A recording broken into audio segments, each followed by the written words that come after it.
Thank you. What a friendly group this is. No Democrats are here, right?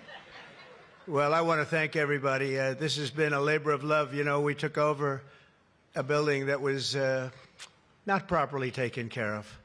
It just wasn't. It's a very special building, and we are taking care of it. This was grass, and when you have a news conference, and this was going on for many years, but everybody would just sink into the mud. It was extremely luxurious grass, especially when it was raining, because you'd go down about 5 inches into the mud. And when we had a press conference here, all the press standing back there, they'd be cursing me. The women would be lifting up their shoes, saying, "You've destroyed my shoes. This is terrible."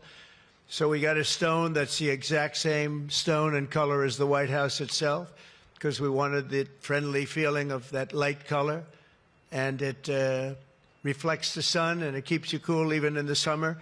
And we've had press conferences. We finished it about a month ago. This is, as you see over here, the Presidential Walk of Fame. And we had this long wall with half windows because that used to be a swimming pool on the other side of the wall. That was the swimming pool where Jackie would say, "I hear women inside." Are women inside? Quite a famous, I'm not saying anything, this was a part of a movie. And the Secret Service said, "No, ma'am, there's no women inside, ma'am. I'm sorry, ma'am, you're going to have to move along.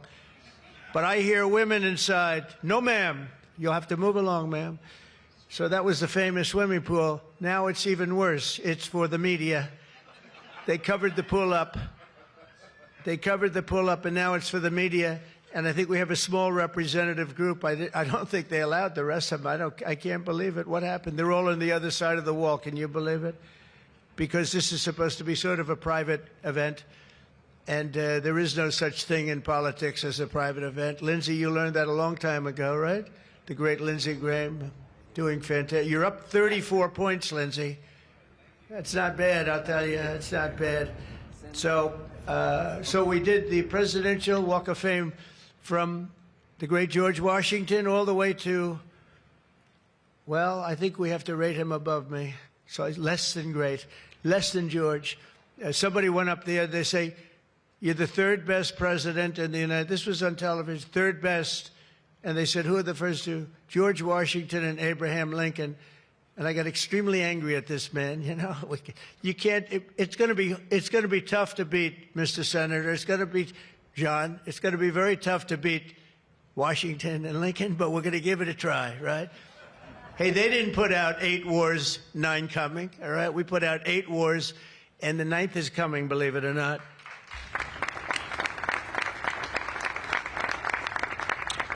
So I just want to say it's great to be with you. And when we're finished, later on, we're going to have a little quick lunch, and they do great food at the White House.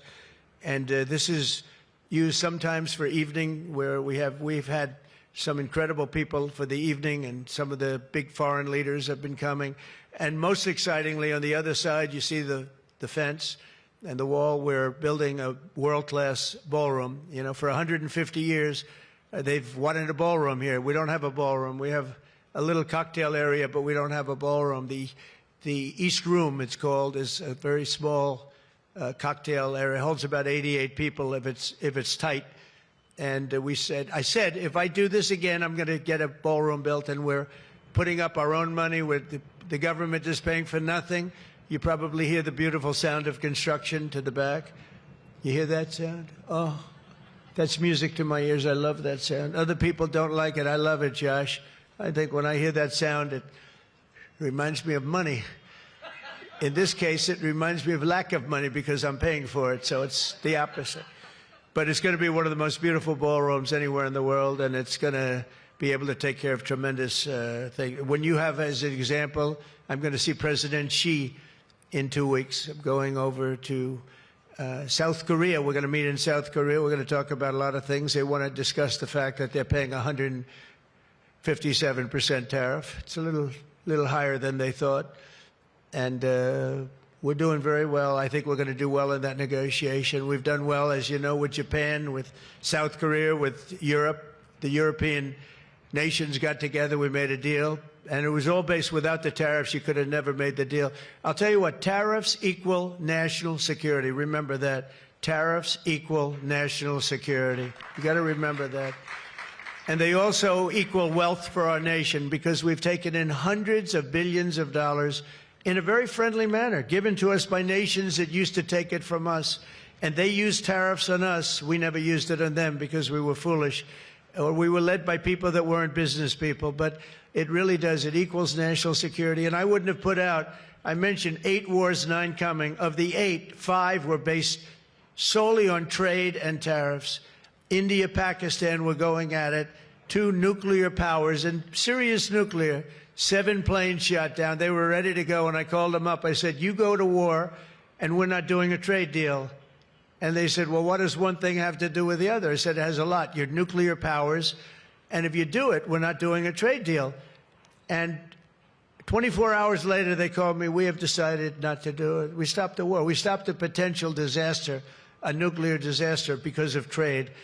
And it's been really amazing. But the tariffs have made us a wealthy country. They've given us tremendous